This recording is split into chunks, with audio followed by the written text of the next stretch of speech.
Hi, everyone. So today I have the pleasure of speaking with Marquise. Marquise, can you tell me a little bit about yourself, where you went to school? Okay, so yes, a little bit about me. I'm currently a Steadicam operator for MSNBC Morning Joe. Had a long journey there. I went to high school, starting my journey. I had TV production, State County Technical Institute in Wayne, and then I went to Montclair State. I had TV production there, and that's kind of where my passion developed for TV, um, and that got me to where I am today. Yeah. So would you say that your career interest started at Montclair or it started beforehand? So I'd say it started actually beforehand, actually in high school. I always had a knack or interest in cameras of some Hmm. sort. And then my high school was fortunate enough to have a really good TV production program. Okay. Um, so that's where that passion developed. And then it's kind of funny because by the time I got to Montclair, it's kind of advanced. I was kind of Hmm. ahead of my peers in my Yeah. classes. So that just goes to show like the real productivity that I got out of high school TV production. Okay. So from Montclair, you were able to just like jump straight into MSNBC. Yeah, so that's I was, but it Yeah. wasn't that easy. Okay. And my story makes it sound easy when I just tell people, oh, right out of college, 2 months later, I was at MSNBC, number one Hmm. network, number one market in the country. But the way that planned out for me was, so NBC and Montclair State has a good affiliation with professors, the managers, things like that. Um, so NBC came to Montclair State Okay. and pitched a program called the TOP program, the Mm. Technical Operations Program. Essentially, what it was is a 2 year program, 2 year training program for recent graduates. However, we had to beat out other people. So here's how it went. William Patterson, St. John's, and Montclair State had to recommend their top three students in their TV program. Oh my gosh. Right. So out of that total of nine, we Uh, all went on an interview. The first interview consisted of manager for MSNBC, scheduling. Um, there's four different managers that run the studio and control room.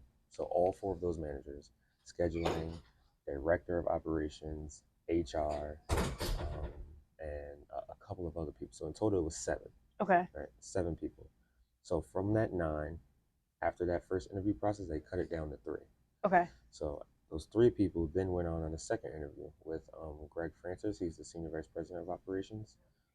And then he basically chose, along with his colleagues, decided to choose two out of that total for the 2 year training program. Hmm. And I was selected. Me and another kid, Matthew, was selected Okay. from William Patterson for the program.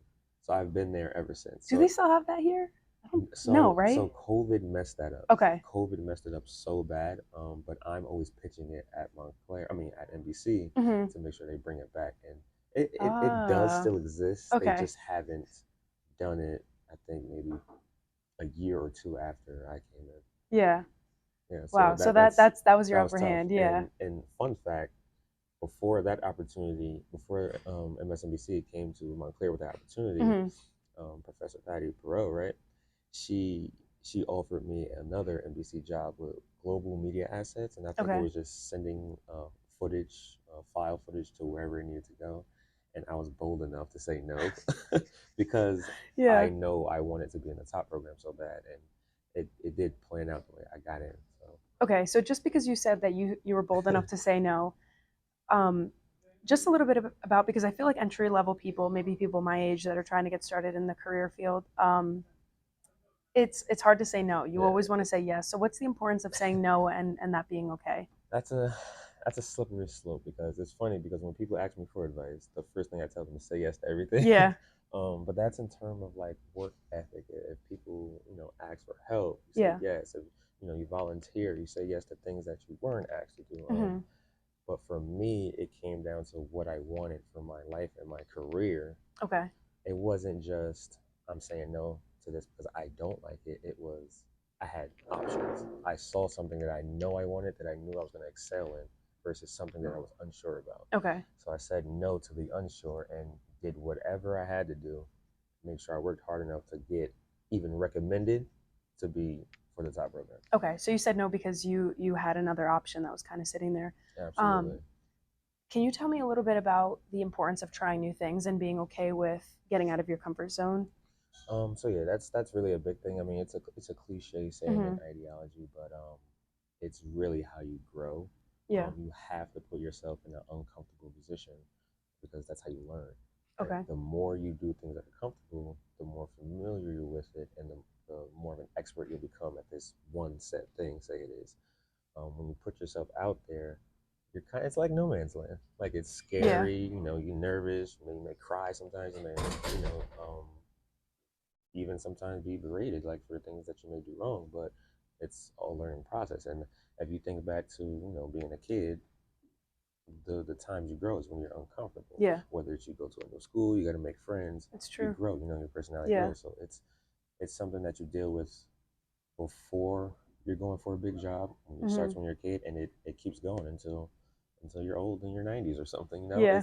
It's constant. So it's very huge, and the quicker you get comfortable with being uncomfortable, you can pretty much get through anything. Yeah. Yeah. So where you are right now, what do you like most about where you're at right now?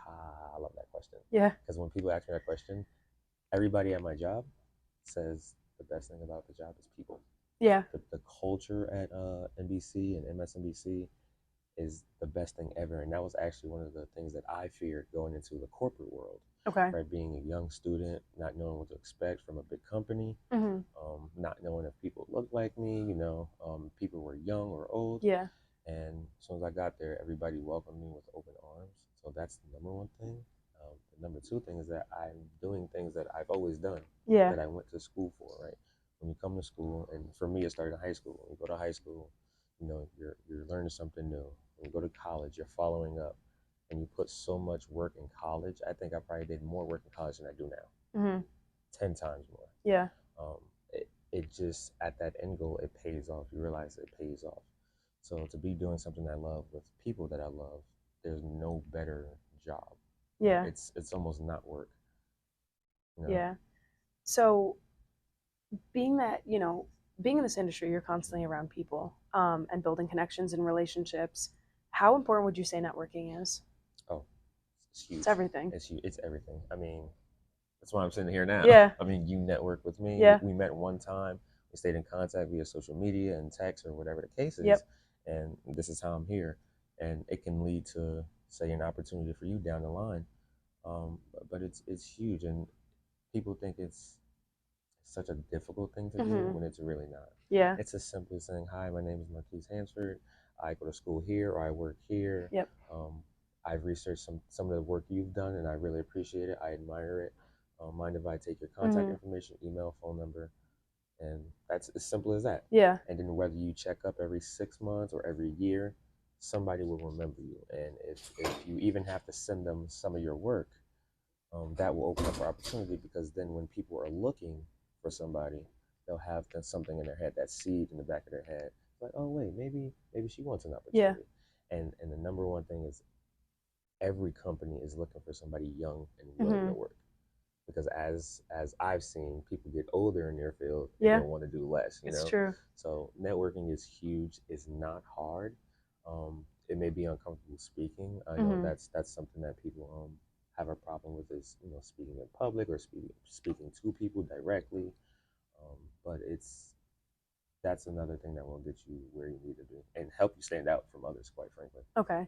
So would you say that your transition being a young person going into the career field, would you say that that transition was easier? Because there's this big, I guess, ideology that being young and being in a workplace where maybe it's a lot of older people, it's hard and nobody, thinks that we have good work ethic or Yeah, whatever it right. is. Yeah. So what are your thoughts on that? um, my thoughts on that is you have to prove yourself, because that is the idea. And in my personal experience, I've I've come in and I solidified my work ethic and reputation at MSNBC.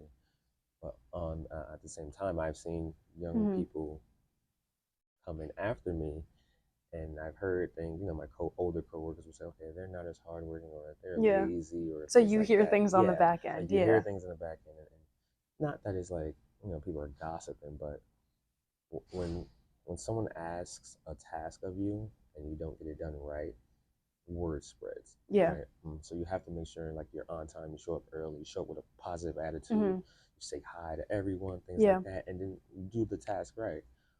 And then that will solidify your work ethic. But it is very challenging, right? Just the odds are stacked Yeah. against you, especially in the number one market in the country. it's almost like you don't belong here Yeah. yet, or what have you done to get here? You're only straight out of college, Yeah. you know. So yeah, it's definitely something to keep your eye on, but it's all about what you do. Yeah. It has nothing to do with anybody else. And like, so for getting things right, you said you want to get tasks done and say yes to things that are being asked of you. Hmm. Because I'm the type of person, I always ask questions, and because I want to make sure that I'm doing it right. Right. So it's okay to ask questions. Absolutely. It's okay to ask questions Absolutely. and to make sure that you're getting things done correctly. Um, what would you say are some necessary skills to do what you are doing in the field? So physically, there's some things that are physically demanding, like currently Steadicam is physically Okay. demanding. So even nothing TV related, stretch, workout, Yeah. hydrate, make sure you're getting sleep, things like that. Because the body can be fatigued, and when you're holding a camera that can weigh anywhere between 50 and 80 pounds, Wow. Yeah. yeah, you have to And you're be holding it for a while at a time. exactly. Yeah. You have to be prepared for that. So you have to do your own preparation with things like teleprompter, where you Hmm. have to scroll. Some skills are it's being proactive instead of reactive. Okay. The same thing with like robotic cameras, being proactive and reactive. And I'll give you an example. So with RoboCams, it's basically like a video game. You have a controller, and then you're controlling the cameras, right? Okay. The worst thing as a robo operator to happen, one of the worst things to happen to you is for a director to ask you to fix a shot. So if the director says, okay, tilt up, give me more headroom or something, a good robo operator would be proactive and would get that done before the director has to ask. Okay. You know, for teleprompter, there's things like as an anchor is reading the script and they start to ad lib and they go off script, a good teleprompter operator will see that and be able to jump to the next part that's coming up. Okay. Essentially, somebody who may not be experienced may get flustered and just completely stop scrolling Yeah. in the moment. And that's things you work on with experience. So I mean, getting a task right is part of it, but practice makes perfect. Okay. And what are some steps of preparation that you would advise somebody coming out of college like me to get into the field? What advice would you give them? Do as much work on your own as possible. Okay. Projects, projects, projects. Anything you do in college or outside of an assignment can Hmm. be used as real experience. Okay. One of the hardest things is like submitting a resume and having no experience. Like, how am I supposed to? How am I supposed to get a job? I'm supposed to get a job, have experience, but I have no experience. I just came out of college. Like, where do Yeah. you get your work Yeah. experience other than internships? So anything you do with internships or school, Were you write it were down. involved in the news lab, obviously, right? Was I? Well, I did you was I take the was class? involved. No, I didn't. I Okay, didn't you didn't take take the the news class. lab Okay. class, but they would pull me for like camera and stuff. Okay. Like he would see me. Professor Gant would see me in the hallway and use me for camera and Yeah. things like that. But I didn't have the news lab class. Essentially. Um, yeah, yeah. I had to Okay. think back a while. So now I kind of want to talk a little bit about the industry of communications and journalism and TV production. It's kind of like a full circle moment. Mhm. You go to school with somebody, and then all of a sudden you're seeing them working at like Oh, another fellow station. yes. So how is that It's dynamic? it's actually beautiful to see. Yeah. I mean, when I graduated, and because our school has the good connection with NBC, my first year there, it was like I was working with people I had class with. I Yeah. was working with people. I was a TA in their, a teacher's assistant in their class. It was like, how is everybody getting Uh here? huh. Everybody has a different journey too, so it's Yeah. really cool and beautiful to see, and in different positions. I've seen people that were, in my time, the anchor of the news lab Yeah. is now a producer on ABC, Okay. Good Morning America. Yeah. So she, Latea. yeah, Latea, Yeah. exactly, Okay. Latea. So she's killing it. Her co-anchor Madison Glassman Okay. was she actually took the route and went to Oregon first, to be on air, like a Yeah. local news, and then she moved to, I want to say Tennessee, somewhere over Hmm. there, and then she completely got out of TV, Yeah. and chose the PR route. So it's Wow. it's definitely interesting. Some people are in news, sports. Yeah. I have friends at ESPN that I had class That's with. so cool. That's like one of And the things I'm looking forward to, and yeah, like being settled in a career is kind of just seeing yeah, where everybody it's lands. amazing. It's like, and again, because you keep in contact, there's so many opportunities just by knowing somebody. Oh, I Yeah. know somebody at ESPN. Oh, I know someone at ABC. Yeah. I know somebody at It's true. WWE. Like anywhere, it doesn't matter. But it's honestly beautiful to see because it shows that like everybody Yeah. worked for it. And also like the full circle moment of, at one point you were watching the news, I'm Yeah, sure at home with your family when you were little, and now like you're one of the biggest moving parts that makes that happen. yeah. One of the things for me is so funny is that every time when I come home, my neighbor, she loves MSNBC, Hmm. but when I pull up in the driveway, her I can see her TV from like a window Yeah. on the outside, and I'll come home like an hour later. She's watching MS. I was like, oh, I was just in that studio. Like, oh, That's so I was funny. just, on Yeah. camera. I know the person who's directing right now. Like, Yep. so it's pretty cool to see. And um, every time I walk in the building, I mean, it's a historic 30 Rock building. I'm just like, wow, this person's here, this person's here, this person's here, That's so and cool. I help, make that happen. And we got millions of viewers. Yeah. Like that's all that happens really is that the scale changes. In college you may have like thousands of viewers Yeah. for News Lab or something, and then when you get there, it's like millions of Yeah. people, and you're like, huh, I'm doing the same thing, but this Yeah. is this is a big and deal. and it's also like because you're only a few years older than me, so Yeah. we're coming into this industry while it's making these drastic changes. Not as many people might be reading newspaper or watching Yes. the TV, so Yes. we're like those powerhouses that have to come in and kind of like redo everything Yes. to what's tailored to people in our generation that are Yes. watching the news.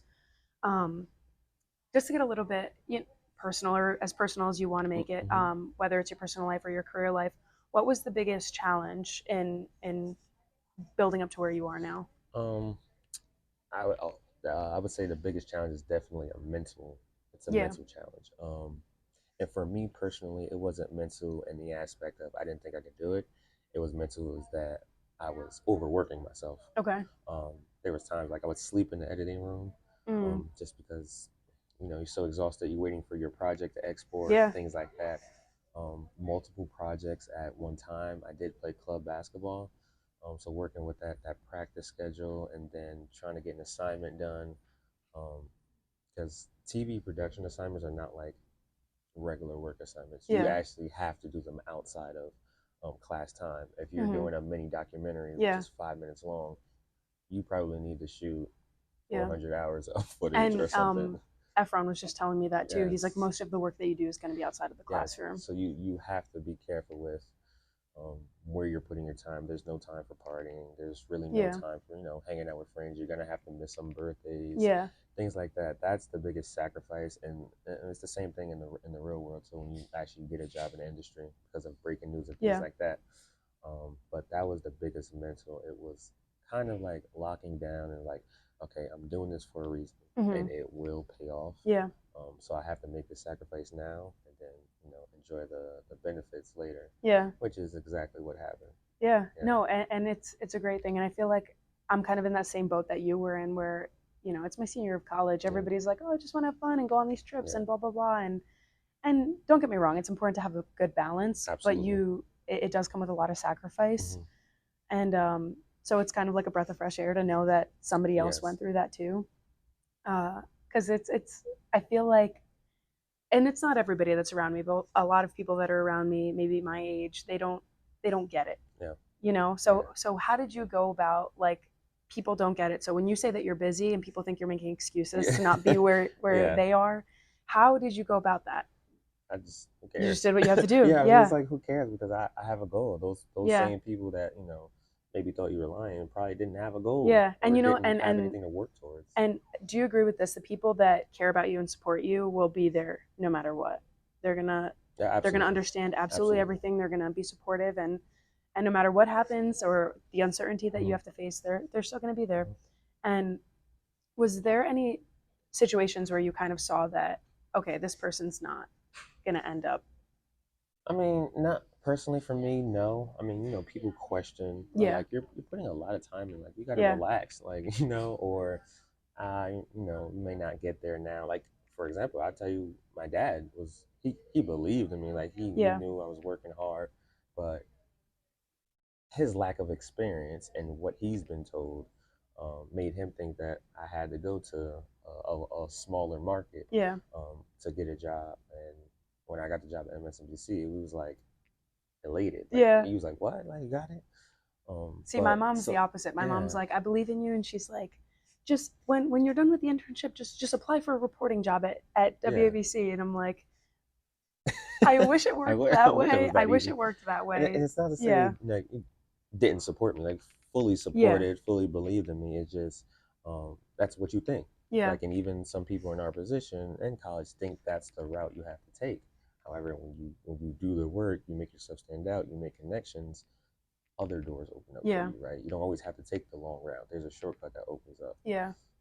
So putting in all that work, while you were still in college before you graduated, it definitely Oh, for paid sure. off and helped the process move along quicker I afterward. tell people all the time because people ask me, "Oh, did you have any internships?" I'm like, "Yes, I had one internship at Hometown TV in Summit, New Jersey, which a lot of Montclair Hmm. students go to," and I said I had no effect on how I got my job at all. Yeah. I did Wow. all my work I did here. I did projects there, Hmm. but it really felt like I was just helping them out. Yeah. You know, um, got paid a little bit. It was a good experience. Hmm. Met some people. And also, I did that internship with one of my friends I had classes with, so it was just like doing Yeah. schoolwork again, you know. Yeah. So most of my experience was literally the assignments I had for class. Hmm. Okay. So how would you say your overall lifestyle has been impacted by this job? It's consistent, or is it kind of still like Um, bouncing so around? in my personal experience at my job, my schedule changes a lot. Okay. My lifestyle has been the same. I'm one to really go to work, stay home. I do extracurricular things like play sports. I Yeah. coach a little bit. I go fishing. Yeah. But Because I'm just thinking of like because I'm weighing my options on if I want to do production or yes, reporting, but reporters, their lifestyle, it's a their little different. quality of life is very different. Yeah. So I'm in the studio, Yeah. man control room. So it's definitely a lot different. I'm there um, for MSNBC dayside hours. There's a different show every hour. For Yeah. my show currently, Morning Joe, that show is from 5 a.m. to 10 a.m. Okay. Once that show is over, I'm done. However, for a reporter in the field, they may have to be out at a scene for 8 hours a day, Yeah. to get all the details of something that just happened, maybe a mass shooting. They have to be there, talk to different people, talk to different families, talk Hmm. to different communities, um, and that's a field producer. Yeah. Studio producer may be something different. They may have to be on phone calls more often, more meetings, more Zoom meetings, things like that, more in-person meetings Hmm. with directors and anchors in the building. So for me, my lifestyle has been perfect. It's Yeah. almost like a 9 to 5. We have a set schedule, but at the same time, my schedule can change at any point. Yeah. You know, um, so it's made my life good. I've made good money. It's opened up opportunities for me to, do things like invest in real estate Okay. without diminishing the time I have for family and friends. So for me, it's been Yeah. great, like a dream come true, honestly. Yeah.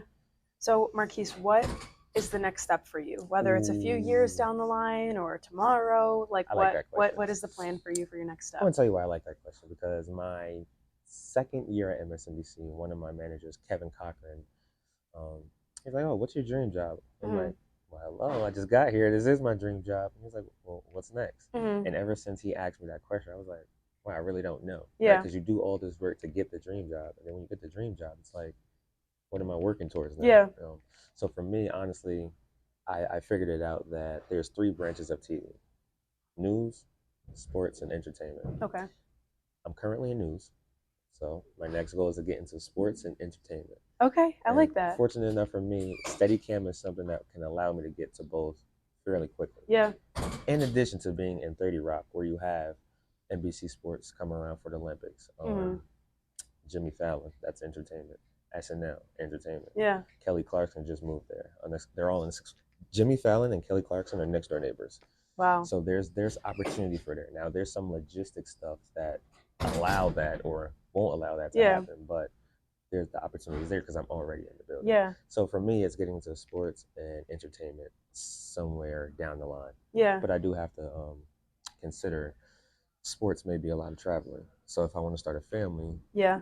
at whatever point, do I want to still get into sports? So Yeah. it's going to be a process and But that's the importance of networking and not burning bridges, is because like exactly. once you are able to try all of them and say, you know what, I can live with no regrets, I tried everything, then at the end of the day, if at that point you're still working or however long this process takes you, you can always tie it back and be like, you know what, I'm gonna go back to news. I'm Absolutely. gonna go back to my old team. I'm gonna go back there and just finish out my Absolutely. career And there. I've actually had that opportunity already. The my what was it, my second, maybe first, second year, Mm-hmm. my manager came up to me and asked me if I wanted to work the Global Citizen Festival, which is a big concert in Central Mm-hmm. Park. That's technically entertainment. Yeah. MSNBC sponsored it. Now I did do teleprompter from the production truck, Mm-hmm. which I had never worked in before, the real live production truck. So that was my entertainment experience. Next, a few years later, I got asked to do work the Olympics. It was Okay. from 30 Rock. It was for teleprompter, Yeah. but it was sports. It was different. It wasn't so Yeah. stick to the script. It was a new experience for me.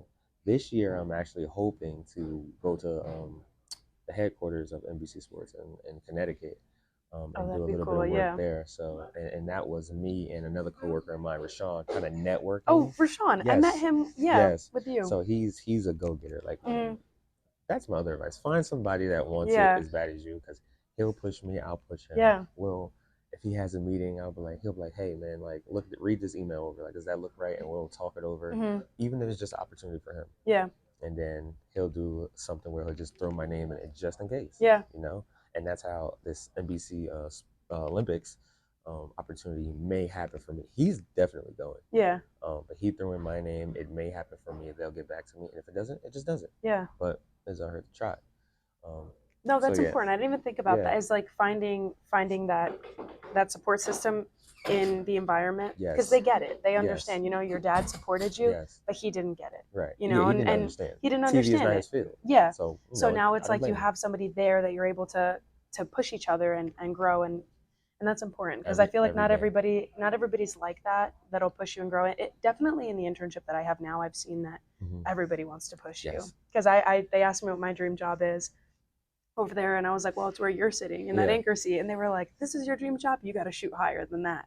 And I'm like, what do you Yes. mean shoot Yeah. higher than that? Like that's Yes. where I want to be. They, Yeah. they tell you that I've gotten, oh, you need to be a manager. Yeah. I'm like, I don't know. Yeah. I know what makes me happy. I don't know if I want to be a manager, but a lot of people do want you to just be the greatest individual ever. Yeah. And they'll willingly help you. And I appreciate that you've been, guys, professors, when you watch this, Marquise has been such a great support system and resource for me. Being somebody who went to Montclair and now is at MSNBC, he's been absolutely awesome. Even bumped into him and his girlfriend at an event at a by our racing towns. event. So, but you've been great, and I really appreciate it. I appreciate you, and I've seen the hard work you put in. I mean, you Thank you. remind me of myself, and people like you and I deserve to be where we want to be. And as long as you do the work, there's no stopping. Hard work pays off, and that's for sure. So before we go, is there anything else you wanted to say before I end the interview? No, I just want to say, be nice to people. Continuously work hard. Don't give up. I mean, it's all cliche stuff, but I'm a prime example. I'm not too much older than you. I still feel like a kid sometimes, like a high school kid maybe. And then just find those people that work hard with you and push each other and just be a good person. That's really it. Yeah, I like that. Definitely surround yourself with positive, hardworking people. Absolutely. Yeah. Mm-hmm. Well, I appreciate your time for this Anytime. interview. So thank you. Thank you.